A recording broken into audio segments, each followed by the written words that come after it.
राम राम, बहुत स्वागत आप सभी का एक बार फिर से खंडवा डिफेंस फैक्ट पर। आज की इस वीडियो में हम लोग दो महत्वपूर्ण मुद्दों को लेकर चर्चा करेंगे। एक खबर में जहां पर भारत जापान के बीच में होने जा रहे एक नए तरह के समझौते को लेकर, जिसमें बताया ये जा रहा है कि संभवतः भारत और जापान के बीच में मैक्सिमम ट्रेड अपनी लोकल करेंसीज में होगा, यानी रूपी येन में। यहाँ पर एक तरह से आप डी डॉलराइजेशन को होते हुए देख सकते हैं।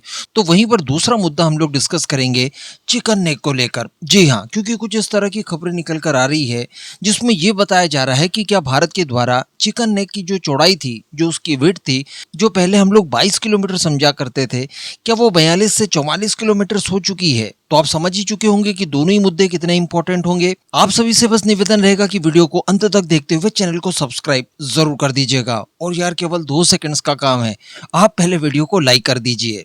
तो देखिए, सबसे पहले हम लोग भारत और जापान की तरफ से निकल कर आने वाली खबर को लेकर डिस्कस कर लें। मैं आपको बता दूं कि जापानीज प्राइम मिनिस्टर तकाइची की भारत विजिट होने जा रही है।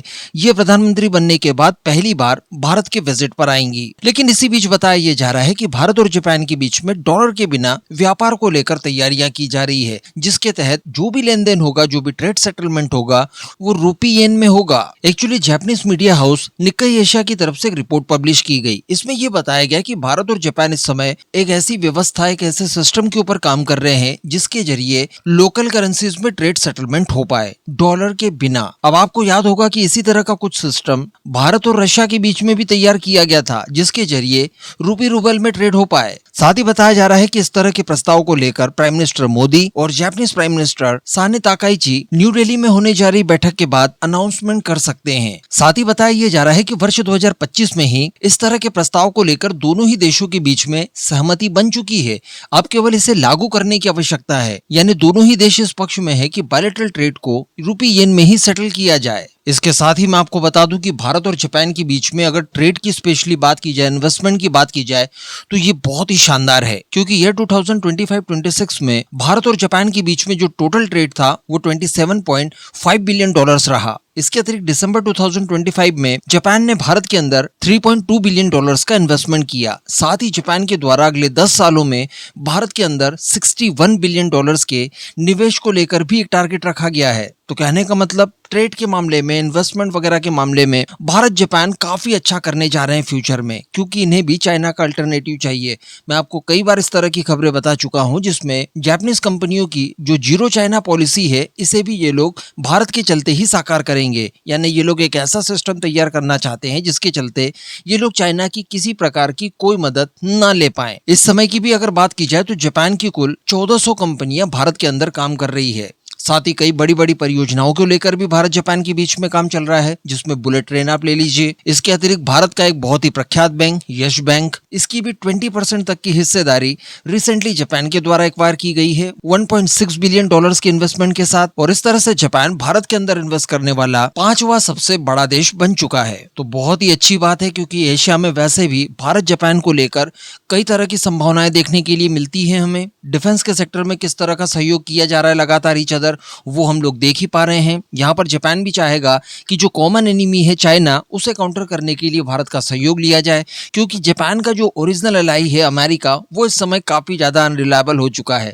यही कारण है कि ये डी डॉलराइजेशन और साथ ही डिफेंस के सेक्टर में अमेरिका की निर्भरता को tata bye bye goodbye कहना चाहते हैं। फिलहाल रिपोर्ट में तो नहीं बताया गया है, लेकिन जो मेरा थोड़ा बहुत अनुभव है वो यही कहता है कि आने वाले वर्षों में हम लोग इसी तरह की चीजें साउथ कोरिया के साथ भी होते हुए देख पाएंगे। अब अगली खबर की अगर बात की जाए तो देखिए, इस खबर की कोई पुष्टि नहीं की जा सकती, कोई इसको लेकर ऑफिशियल कंफर्मेशन या किसी प्रकार का कोई मीडिया आउटलेट इस तरह की खबर अभी तक पब्लिश नहीं किया है। लेकिन बताया यह जा रहा है कि भारत के द्वारा चिकन नेक की जो चौड़ाई है, इसे दोगुनी लगभग कर दी गई है। यानी ये 22 किलोमीटर था, इसे 44 किलोमीटर किए जाने का प्रयास शुरू कर दिया है, जिसमें 42 तक हम लोग पहुंच चुके हैं। 2 किलोमीटर का और बाकी है। अगेन मैं आपको बता दूं कि किसी प्रकार की कोई कंफर्मेशन या फिर मैं आपको प्रूफ नहीं दे सकता। बाकी समझदार को इशारा काफी है। आप सभी को याद होगा होगा, जब 3 मिलिट्री गैरिसन्स बनाए गए थे इस क्षेत्र में, तब मैंने आपको एक हिंट दी थी कि देखिए भारत का जो चिकन नेक है, वो एक्चुअली एलिफेंट नेक बन चुका है।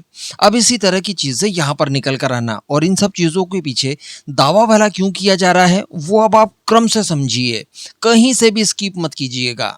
तो देखिए इसको जानने से पहले हमें कुछ घटनाक्रमों के ऊपर नजर डालनी पड़ेगी। सबसे पहली घटना हमें देखने जानने के लिए मिलती है शेख हसीना का एक बयान, जिसने काफी ज्यादा हड़कंप मचा दिया था। ये बयान उनके तख्ता पलट होने से ठीक पहले का था। उनके द्वारा ये कहा गया था कि देखिए मुझे किसी ने ये कहा है कि हम बांग्लादेश, म्यांमार और भारत, इन तीनों ही देशों के कुछ कुछ हिस्सों को तोड़कर अलग क्रिश्चियन राष्ट्र का निर्माण करने जा रहे हैं। यहाँ पर उन्होंने किसी का नाम वगैरह नहीं बताया था, लेकिन कुछ एक्सपर्ट्स का ये मानना था और सिनेरियोस को देखने के बाद ऐसा लग रहा था मानो कोई अमेरिकी प्रतिनिधि उनके पास गया हो और उसने ये सारी बातें उनसे कही हो। बदले में वो प्रतिनिधि ये चाहता था कि सेंट मार्टिन आइलैंड उन्हें बांग्लादेश की गवर्नमेंट हैंडओवर कर दे। चूंकि शेख हसीना ने ऐसा नहीं किया, उसके बाद हमें देखने के लिए ये मिलता है कि उन्हीं शक्तियों ने शेख हसीना का तख्ता पलट करा दिया। इसके बाद भारत को भी काफी कुछ चीजें स्पष्ट होती जा रही थी कि वास्तविकता में दुनिया के अंदर कोई तो ऐसी शक्ति है जो कि भारत के नॉर्थ ईस्ट के राज्यों को भारत से काटने की कोशिशों में लगी हुई है। पहले केवल चाइना का डर रहता था कि देखिए यार चाइना यहाँ पर घुसपैठ करके किसी भी समय इन्हें ऑक्यूपाई करने की कोशिश कर सकता है, क्योंकि यही चिकन नेक का 22 किलोमीटर चौड़ा सकरा रास्ता भारत के बाकी हिस्से से नॉर्थ ईस्ट की अष्टलक्ष्मी को जोड़ता है। अगर ये रास्ता एक बार ब्लॉक हो जाता है तो उसके बाद हम लोग हमारी पूरी अष्टलक्ष्मी से कनेक्टिविटी को ही लूज कर देंगे। अब इसके बाद भारत सरकार क्या क्या कदम लेती है, क्योंकि भारत सरकार को इस बात का कंफर्मेशन तो हो गया था कि हाँ ये बुरी शक्तियां इनके पीछे पड़ी हुई है। तो सबसे पहले कदम यही उठाया जाता है कि इस इलाके में 3 मिलिट्री गैरिसन स्टैब्लिश करने के लिए घोषणा कर दी जाती है। और इस घोषणा के साथ ही मैंने आपको ये बताया था कि देखिए अब चिकन नेक फाइनली एलिफेंट नेक बन चुका है। जी हाँ, क्योंकि गैरिसन बन जाने के बाद किसी की ताकत ही नहीं होगी कि इस एरिया के आसपास भी भटक पाए, और जितनी भी जमीनें हैं वो सारी की सारी हमारी सेनाओं के अंडर में अपने आप ही आ जाएगी, बिना गोली चलाए, बिना किसी क्लेम के। अब ये 3 मिलिट्री गैरिसन्स कहाँ खुलने थे, तो एक तो था चोपड़ा, दूसरा था किशनगंज और तीसरा ये यहाँ पर आप देख पा रहे हैं बामुनी इलाके में स्टैब्लिश करना था। हालांकि इसको लेकर कुछ अंतर्विरोध देखने के लिए मिले। किशनगंज जो कि बिहार वाले क्षेत्र में आता है, यहाँ पर भी कुछ विरोध था। और साथ ही अगर स्पेशली बंगाल की बात की जाए तो यहाँ पर तो विरोध था ही था, क्योंकि यहाँ पर ममता बनर्जी गवर्नमेंट थी और उनकी गवर्नमेंट के द्वारा किसी भी प्रकार का कोई कॉपरेशन नहीं किया जा रहा था।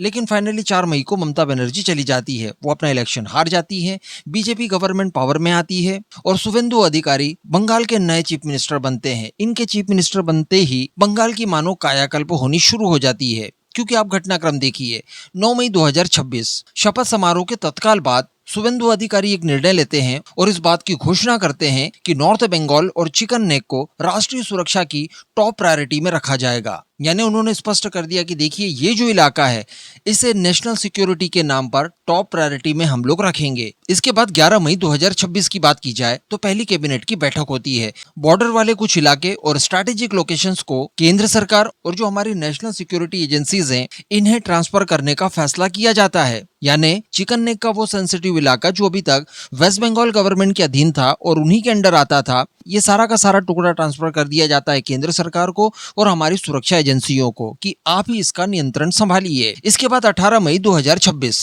7 नेशनल हाईवेज को स्ट्रेच करने के लिए केंद्र सरकार को सौंप दिया गया। जी हाँ, इसमें सिलीगुड़ी कॉरिडोर के आसपास कुछ महत्वपूर्ण परियोजना थी जिनका नंबर्स मैंने आपको बताया, कुल 7 का था। इसका उद्देश्य ये था कि फटाफट कनेक्टिविटी के लिए हाईवेज तैयार किए जाएं। इनमें अगर रिपेयरिंग के काम चाहिए होंगे तो भी केंद्र सरकार की एजेंसीज फटाफट करा देगी। इनका चौड़ीकरण अगर कराना हो तो भी केंद्र सरकार की एजेंसियां फटाफट करा देगी। और सबसे बड़ी बात कि मिलिट्री लॉजिस्टिक को ले जाने के लिए जो इनके अंदर अपग्रेडेशन के कार्य किए जाने होंगे वो भी केंद्र सरकार आसानी से अपनी एजेंसीज के जरिए करा सकती है। तो ये बहुत ही महत्वपूर्ण था। इसके बाद 20 मई 2026 एक सार्वजनिक घोषणा की जाती है जिसमें यह कहा जाता है कि सिलीगुड़ी कॉरिडोर इसकी सुरक्षा को और मजबूत किया जाएगा। नॉर्थ बंगाल में स्ट्रैटेजिक इंफ्रास्ट्रक्चर को फास्ट ट्रैक मोड पर डाला जाएगा। यानी जो भी इंफ्रास्ट्रक्चर वगैरह के काम चल रहे हैं जो अति आवश्यक हैं हमारी नेशनल सिक्योरिटी के लिए, इन सभी प्रोजेक्ट्स को फास्ट ट्रैक कर दिया जाएगा। अब इसका आशय क्या हो गया? यहाँ पर अभी तक जितनी भी चीजें मैंने आपको बताई ये वो सारी चीजें थी जो हमें प्राथमिकता के साथ पहले पूरी करनी थी। जब ये सारी चीजें पूरी हो जाएंगी इसके बाद ही चौड़ीकरण का अतिरिक्त काम और जो सबसे महत्वपूर्ण काम था वो हम कर पाएंगे। सबसे पहले यहाँ पर हम लोगों ने सुरक्षा व्यवस्था देख ली, मिलिट्री गैरिसन्स वगैरह बना दिए, इस पूरे एरिया को केंद्र सरकार के अधीन ले लिया। केंद्र सरकार ने डायरेक्टली इसे हमारी सुरक्षा एजेंसियों और हमारी सेना को हैंडओवर कर दिया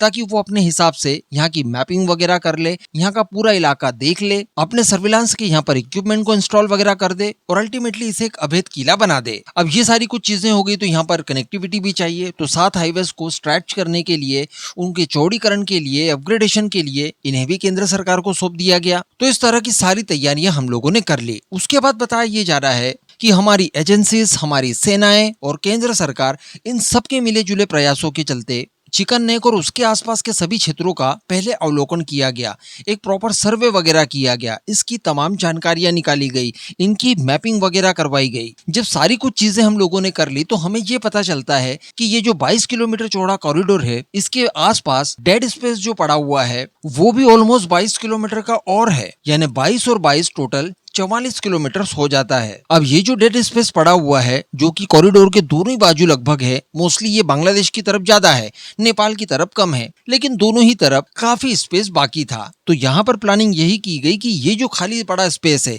इसे भी इस्तेमाल किया जाए, यहाँ पर भी कॉरिडोर्स वगैरह बनाए जाए, इन्हें अपने अंडर में लिया जाए और हमारी जो सुरक्षा व्यवस्थाएं हैं वो इस पूरे इलाके को ध्यान में रखकर उसके बाद स्टैब्लिश की जाए। अब जब ऐसा करने की शुरुआत की गई तो यहाँ पर पता ये चलता है कि कुछ गांव पाए जाते हैं जो कि बांग्लादेशी गांव थे। जी हाँ, इनका नंबर्स 10 में पहुंच गया था। कुल 10 गांव इन इलाकों में पाए गए जहां पर बताया जाता है कि बांग्लादेशीज भी रहना शुरू कर चुके थे। अब ये कब से गांव बसे हुए हैं, यहाँ पर कब से ये लोग रह रहे थे, इसकी कोई जानकारी नहीं है, लेकिन ये गांव यहाँ पर स्टैब्लिश थे और यहाँ पर लोगों ने रहना शुरू कर दिया था।